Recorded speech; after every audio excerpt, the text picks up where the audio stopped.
And we are back after the tie. Cowboys and Coffee is here. Listen, if you're starting in, don't forget to like, share, subscribe. We're on YouTube, we're on Spotify, we're everywhere you can find us. Follow us on Instagram as well. We're growing our following there.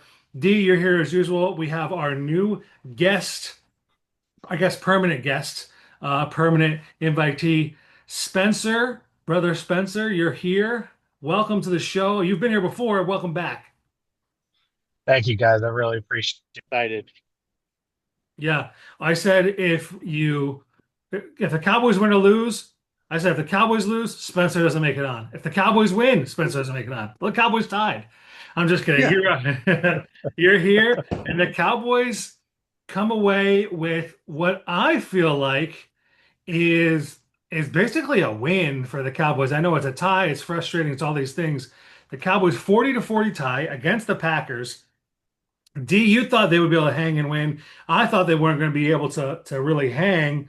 The defense lets up 40 in overtime, but to me, the tie feels good because first of all, it denied Micah Parsons a win in Dallas, and screw him. And the Packers thought they're going to have a win. They were talking now about going into a bye week without having they haven't won a game in 2 weeks. By the way, 2 weeks ago they said one of their tackles said they could go undefeated the rest of the year. So they haven't won a Yeah. game since then. So fun. Spend. Give me your takeaway from the week 4 tie. The Cowboys at 1-2-1. So I think coming into the game, I thought they were going to get blown out, honestly. Um, I thought that Green Bay's offense was going to try and rebound after not a good showing last week. I just don't trust the Cowboys defense at this point to stop a JV high school team. So I thought they were going to get blown out. The Packers defense has been playing great, shutting down, the Commanders. They shut down the Lions.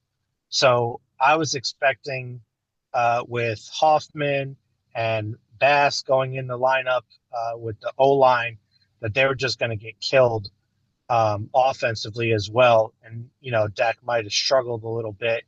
And I think with Pickens, he kind of proved himself a little bit and shown everyone that he is a number one receiver when you throw him the ball.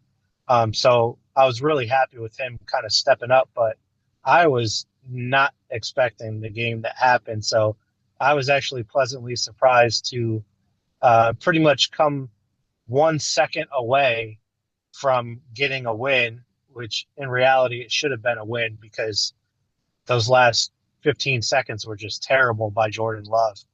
I was actually pretty happy with how they played. And I talked to D a little bit too.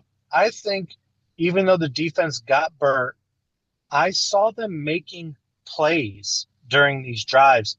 They just didn't get all the way there. Yeah, I think They couldn't get them there's off the field. there's definite improvement, I think, for the defense. One person I really liked out there is Reddy Stewart. Zion Childress got snatched up by the Ravens. Reddy Stewart's out there to play. He's there to hit you and make some plays on that defense. We know that they still need players. I think DeMarvion Overshown will change the calculus a little bit. D, by the way, you're muted, so you're gonna have to unmute yourself. But I like that the defense. What I have seen, that run defense with Kenny Clark, Jadeveon Clowney has really changed the dynamic. They're a team that got run on. Now they're a team that gets passed on. Don't get me wrong, but that's an improvement. Let's see the improvement. D, what are your takeaways from the game? Well, I look at it from the coaching standpoint.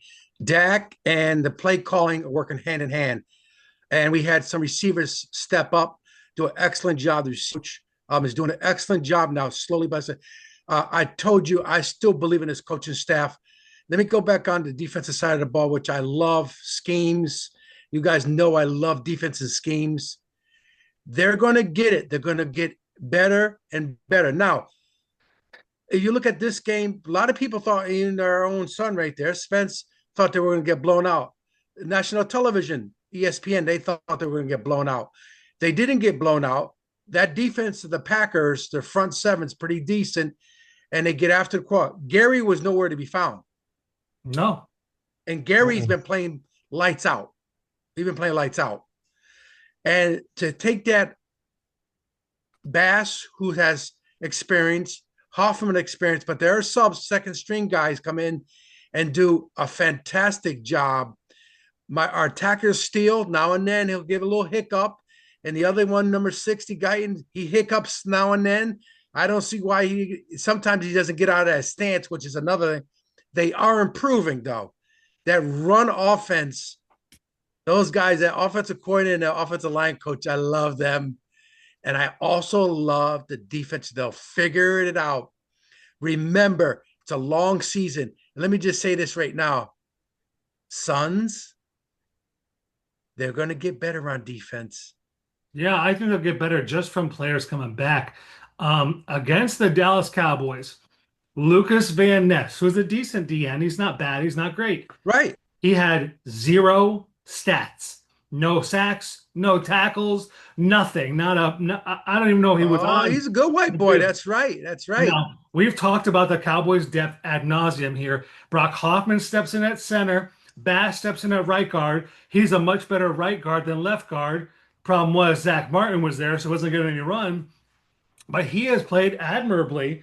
Guyton has stepped in, and the Cowboys have really shown that they have some actual depth on the offensive line, who I like to see out there. Nate Thomas has played pretty well when he's out there. He didn't let up any pressures when he was in, unless he's going up against Micah Parsons and two very good edge rushers, right, with Rashawn Gary, and they have a bunch of pieces like Quay Walker, Edgerrin Cooper, right? They have guys who can move around and get after you, and they didn't, especially when he was in there.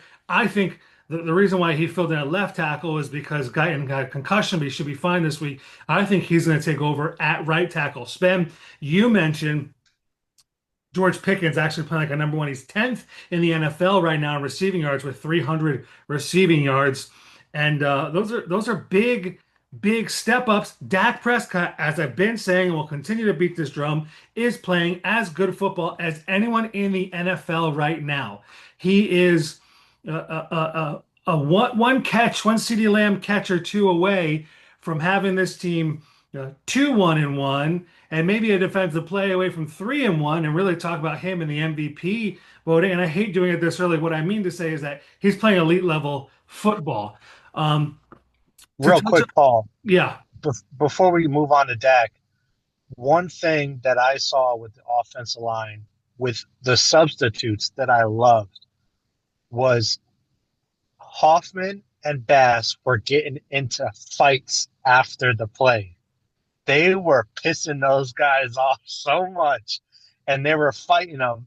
And I loved the attitude. You come in as second string guys, and you start punching people around and getting them all frustrated and yapping after the play. I loved it.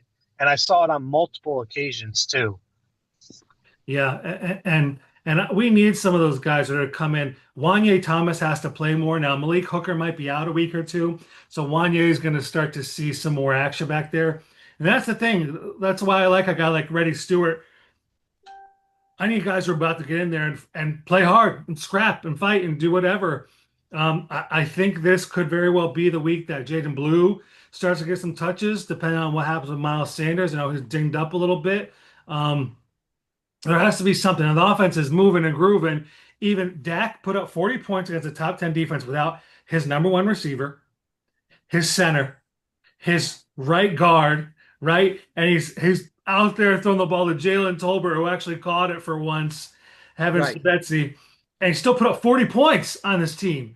And okay, two of them were from a punt block or a field goal block, but put 38 points himself. So, that's a huge thing.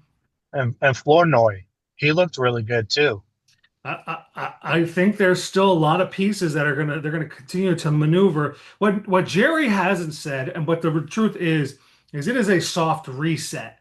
Is that the Cowboys really have the offensive pieces in place to compete down the road. If they have Javonte Williams and Blue, you re-sign Pickens, you have CD, you have Ferguson set, your offensive line is set long term. Now you have the assets to move for defensive players or to draft defensive players and to grow your defensive scheme and fit your players there. You have to see more from those ends, the D ends. The D tackles are fine. I'm glad James Houston's been playing well, but some of those other guys have to step up. D. Yeah, and again, and I mentioned as we got started this year, I did say that they have depth on this team is incredible. That offensive line, we went over what there was sitting on the bench there, ready who have experience, and other teams cannot lose second two guys off your offensive line and put up production like that and not skip a beat or whatever it is. They played well with their depth. That those guys had NFL experience. They weren't green at that position. Get it, Green? Remember him? Oh boy. That was great ball. So and Yeah, again, oh, I want to say it again. This staff is the best staff in the NFC East. It's the best staff. Best. We'll see. They got work to do. They have work to do. Speaking of work to do, part of that will come with players coming back, which we've talked about. Siobhan Ravel Jr. should be back soon. We're still looking like a November date for Omarion Overshone, Josh Butler, Kalen Carson. These guys will come back, and someone like Kyer Elam, who I know Spencer is not a fan of at all, he shouldn't see the field anymore once those guys are healthy. What do you think about Dallas making a move with some of the draft capital they have for someone who's a little more solidified? Let me give you Tyreek Woolen or Reek Woolen, the cornerback from Seattle, right? And there's a couple other names that are start to pop up. Um, Jeffrey Simmons is a name, D tackle, who is an excellent D tackle, but I don't. The Jets did that a couple years ago. You have an excess of D tackles. I think you need to edge. So you look at someone. Would you throw a fifth rounder for Cameron Jordan, even though he's a little long in the tooth, or would you trade one of those first rounders for Max Crosby or Trey Hendrickson? Spen, let me kick it over to you. Any of those names kind of fit what you'll be looking for that price, or is there someone else who interests you as a potential trade target? so the last two, if those teams were willing, I think uh, the Raiders would be less willing to give up Crosby, um, because they are kind of rebuilding. He is a centerpiece of the defense. The Bengals, I don't know what on earth they're doing. They were down 28-3 last night. It was 4th and 3, and they kicked the ball in the fourth quarter. They punted. So I don't know what on earth that guy's doing.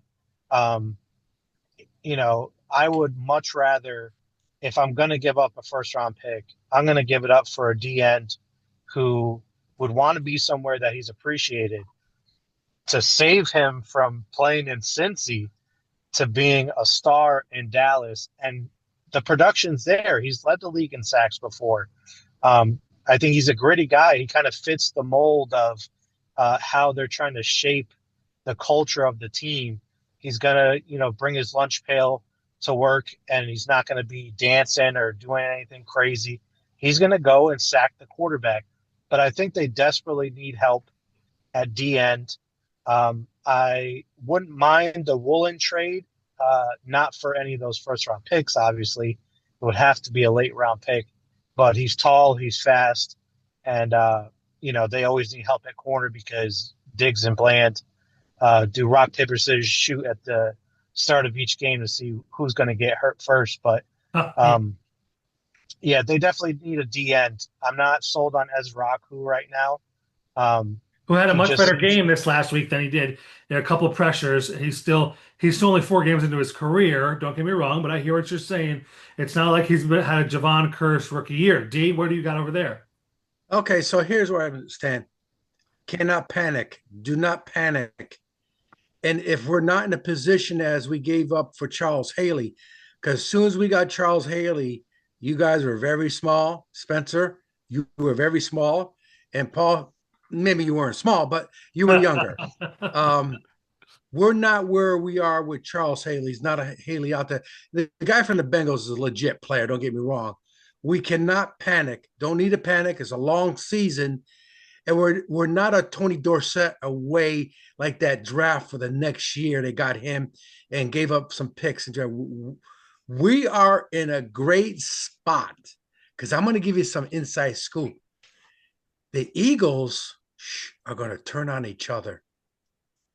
Well, you started They're seeing that now a little 4-0. bit, right? Yeah, and I'm telling this coach's staff, I'm going to say it again. All you people out there listening, this coaching staff is building a team. I know Pickens got something in him sometimes, and CD will control that. We hope. Well, what you He's got to hope get his is, numbers to get a paycheck. Let's see yeah, what the coaching staff does with that. Don't what panic. you hope is that this game from Pickens gave him some confidence moving forward, where he'll come to play every game, and you won't have to make one of those Sunday afternoon drive rants that you did in your car about him a few weeks ago. Hopefully, this got him excited and shows him what it looks like to be successful. I know it was a tie, but to play well in Dallas and what that really means. We know these guys they're treated like gods down there. So hopefully this kind of you know uh, brought some energy into them. Yeah, So we'll see. and like I said before, they have the offense basically locked up, or at least have enough invested in where you could feel comfortable not having to go into free agency where they have draft, where they have some room to spend. They don't have to spend on offense. They've got stuff there. And they've already worked in Cavate Turpin more on offense in 4 games than Mike McCarthy did Yeah, the entire exactly. time.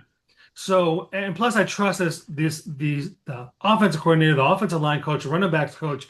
They've shown you that they can get stuff out of who they have. Do I make the trade for someone if I don't have to give up a first round pick? If I have to give up a second for Hendrickson or Max Crosby, I don't think Crosby, I've seen his name floated around there. The Cowboys are kicking the tires. I don't see it because he just signed a 4 year deal. He's only 28 years old. Like, sure, if he's available, who wouldn't want Max Crosby? I just don't see it being possible.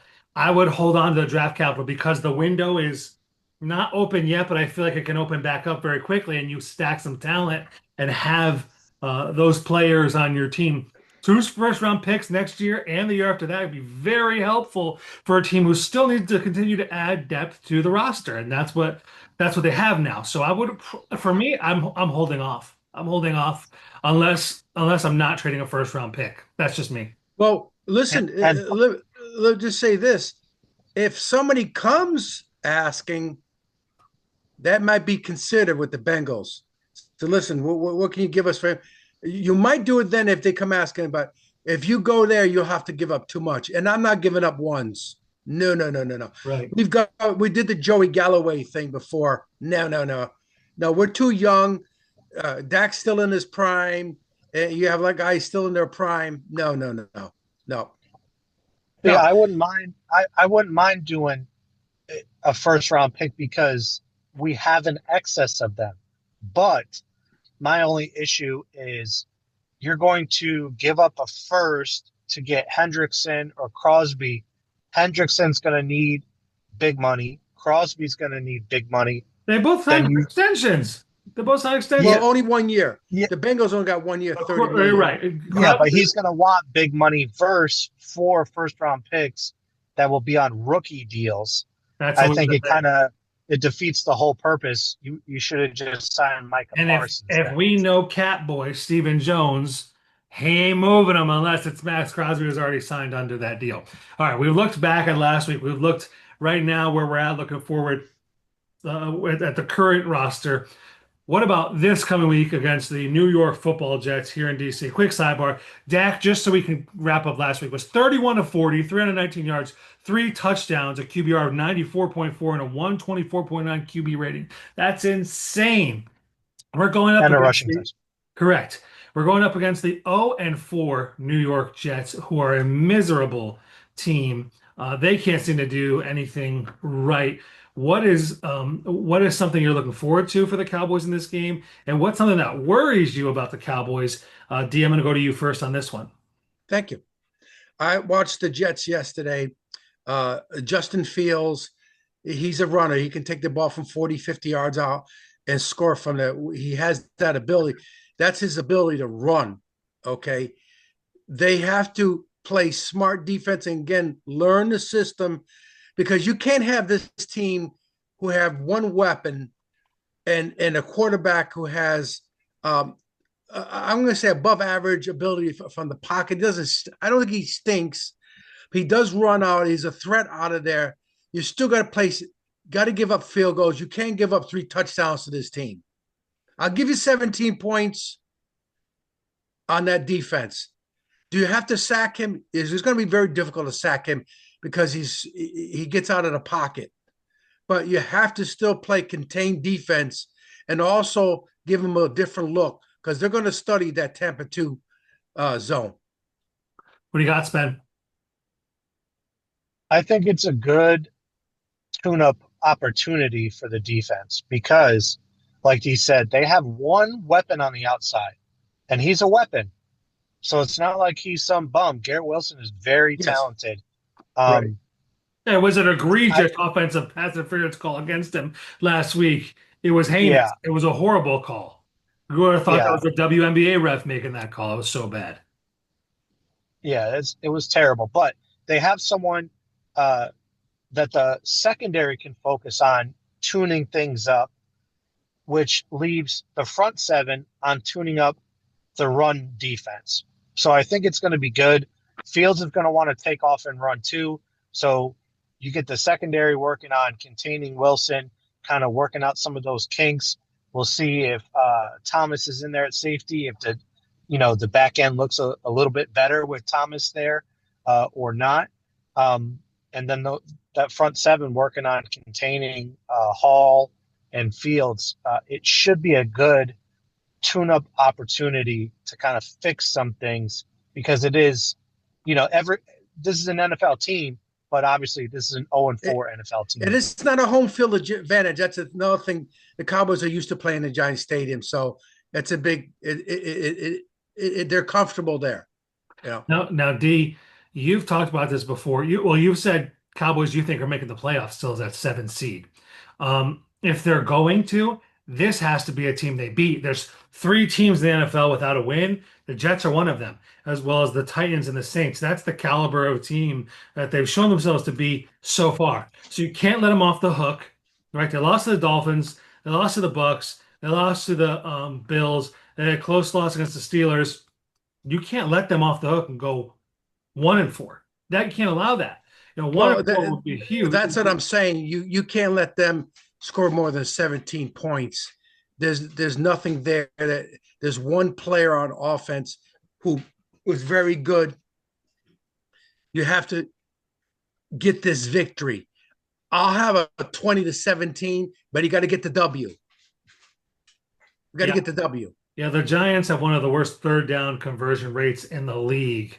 Can't allow that for them. And 3rd and long, what did I say? The Dolphins? You said the Giants. The Giants. Oh my gosh. The Jets have one of the worst 3rd down conversion rates, and then 3rd and long, it's basically untenable for them. So the Cowboys cannot let them off the hook. They have to. This is a game where your young guys have to show up. Marshawn Kneeland got to give me something, right? I need a Razawaku to make some pressures. The 2 tackles, Osa Digizua and Kenny Clark, are playing well. Jadeveon Clowney was impressive, Baby, I'm and on has show. won. You're still on? Okay. We're still on, Mom. Come on. Be careful. I'm We're fine. still on. Jadeveon Clowney was good in the run game. James Houston needs to be the starting DN, getting majority of the snaps out there. And Cowboys need to grow from there, get a win, and then they're back to 500. You're 2-2-1.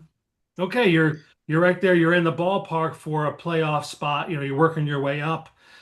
You're not there, but they should be able to win this game. They should be able to win this game. I don't think that's saying too much.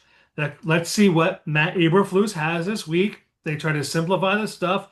Can you win the next 2 games, beat the Jets, beat the Panthers, both away games, and then be 3-2-1 going into a division game against the Commanders?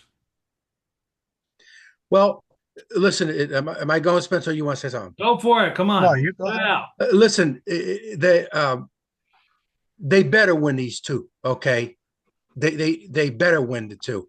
If they don't, they lose the Jets in the Carolina. I'm going to say it in Old English. Thou will be pissed offeth. Yeah, Checks yeah. out. There's no upsets on this thing because you're building for the season right now. You got to take care of business. I don't care if you win 17-16. I don't care if you win 13-10. You're building for the rest of the year. You got to get the W's. Spence. Yeah, just please don't let Justin Fields and Bryce Young look like Lamar Jackson and prime Russell Wilson. Yeah. Just don't let them look like that, please. That's right. Like, please get these wins, build some momentum.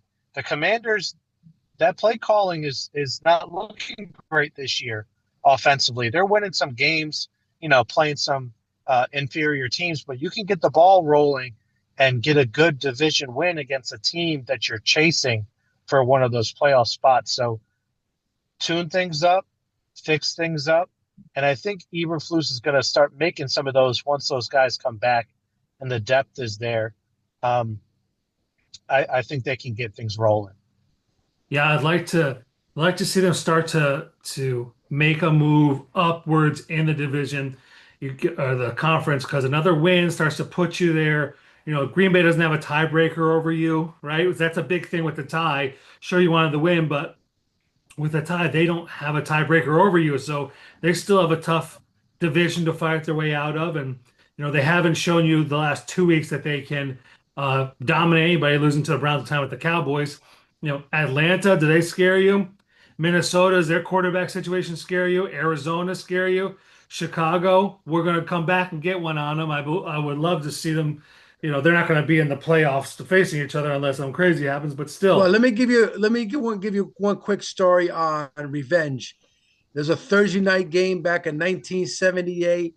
The Rams destroyed the Cowboys, and Starbucks said, "I'll see you in the playoffs." And guess what happened? Guess what happened in the playoffs? Yeah. Playoffs. I, Starbucks said, pointed to the bench, "I'll see you guys in the playoffs." I'm And that's not when Listen, everyone used to or says it now. That's when everyone didn't say it all the time. yeah, exactly, right, right. right. I am worried a little bit that this team is relying on Dak Prescott to be perfect every single game. And that's kind of because the defense has been so bad. Micah Parsons didn't really have much this last week. Part of that is because Dak played better football. Dak stepped up and made throws. Dak threw him off, rolled out of the pocket, and hits Jalen Tolbert down the right sideline. That's Dak playing great football, the best he's ever played. We haven't seen Dak in that like haze yet. He's been trying to do what he can. Um, the rest of the defense has to step up. Jalen Tolbert stepped up and made a big play this week, right? Javonte Williams has been running exceptionally well. I love the offensive line, how they're moving, how they're blocking, their run blocking. Jake Ferguson's getting his. CD was doing fine. Pickens doing great. Turpin doing his stuff. Flournoy got his stuff. Okay, great. What about this defense? They have to take the edge off Dak. Can they be, right now, they're the worst defense in the NFL. Can they play like the 20th best defense down the stretch? That's what we need to be a playoff team. 20th best, because this offense can be elite, especially when CD comes back. They could play like the best offense in the NFL because they can run and pass. Short, intermediate, far. I need a defense who can step up and do the thing. And I guess we've all talked about it. Eberflus has to get the guys in place to succeed. That's what we're waiting on. That's all we're waiting on right now is a defense that is adequate, not exceptional, not great, not even good, adequate. If they had an adequate defense, they beat the Packers. If they had adequate, if they play the same way they did in the second half against the Eagles, one catch from CeeDee Lamb, different game. So. Yeah, Force they're a punt. Just right. force a punt. That's it. That's all we're asking. I'm tired of seeing people drive down Yeah, and score every time. Just yeah. force a punt every Yeah, now and then. If you forced one punt, one extra punt in that Green Bay game, then it's a whole different ball game. right. It almost felt like George Pickens should have got down instead of going in for the touchdown, and they could have run the ball and run the clock out and then pour it in. And over time, they should have run the ball. Second down, third down, instead of passing it, they should have just run straight on with Javante and say, you know what, you ain't stopping us. We're gonna come right at you and bury you. It is what it is. So, Sven, go ahead. how Take it many first. team touchdowns do they have this year? Rushing. It's got to be 6, 7 at least, maybe It, even 8. I Yes, think Williams had like three in the first 2 games. six. Javante has four. Sanders has one. Dak has one, which is more than they so had last year. that's the point, and that's a vast improvement right there. Um, I watched the other rushing teams at the per game. That's some all those guys are they're running quarterbacks, but they're still top of line rushing the football with your running back. They add the quarterback rushing to the game, Right. so and control the line of scrimmage. And because that defense is so bad, and I'm gonna go back. This is not Dick Nolan's defense, or not. That's the father, Mike Nolan's defense. This guy has a scheme. He has a game plan. He'll get the players in it if he can squeeze it out. Because there's no NFC team that is great. Because remember, when you play against your division rivals, it's all even, baby. Only one team can beat the Eagles. That's in Yeah. Texas. There's only Well, one team can beat the Eagles. listen, Javante Williams is on pace for 1,300 rushing yards, Yeah. and them as a team are over 2,000 rushing yards. Pickens is also on the base for 1,300. CD comes back, he'll get his, and he'd be on pace for 1,000 too if he misses a couple more games. They can do this. They can do this. Team has to play well. The Jets, Cowboys this week. Spencer, do you have a prediction for the game? I say 27-14 Cowboys. Okay, 27-14 Cowboys. D. I'm going to go 24-17 Cowboys. 24-17. All right, so it's a low scoring game for the Jets. I'm gonna say 31-20 Cowboys get the win. Again, this offense I think is in a rhythm right now. I don't know that this defense is going to be able to stop this offense. All right. Anything else you guys want to talk about? We have a couple minutes left here on the clock. Anything else you want to talk about before we hang it up for the night? Yeah, I actually No, have no, cancel. I'm just kidding. a weird thought that popped into my head about Donovan Ezraku. I've been watching him a lot. He just, and I know this is still early. To me, he seems way too small. He's not Micah Parsons fast. He's going to either have to beef up, get a little stronger, or get a lot faster. I'm going to throw a name out there. Now, I'm not comparing or saying he could be this type of player, but there was a player who was a very successful defensive end in college. And in the NFL, they moved him inside to inside linebacker. And his name is Teddy Bruschi.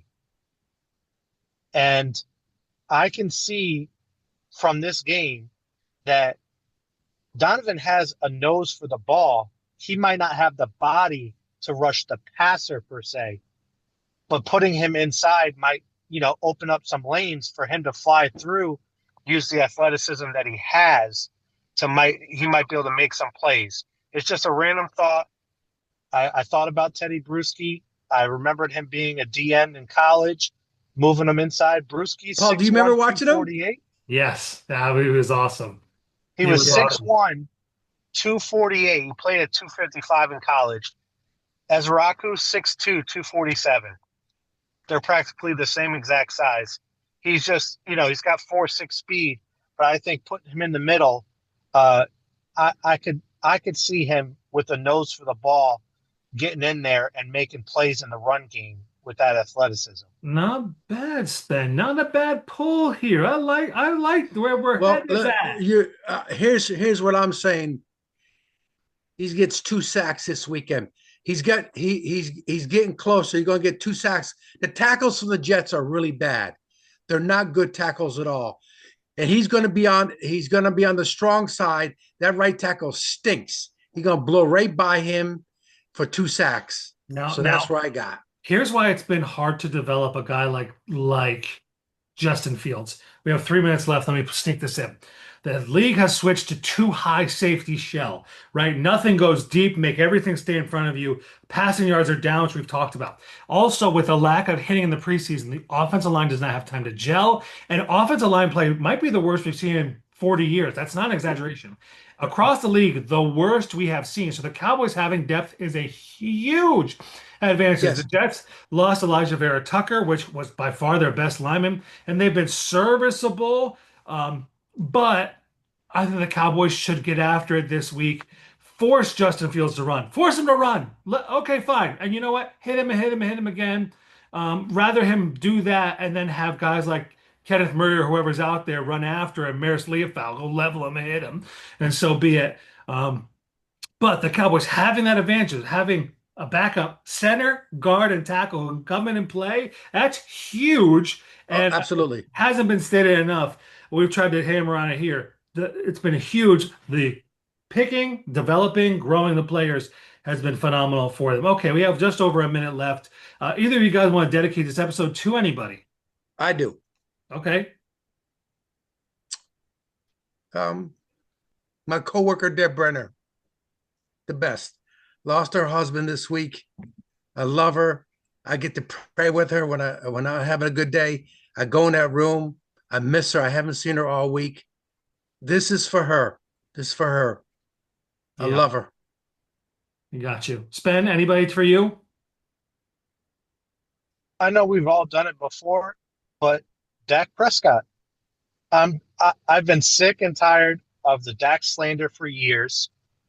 I'm so excited to see him playing well and shutting all these haters up. So shout out to Dak for holding it down.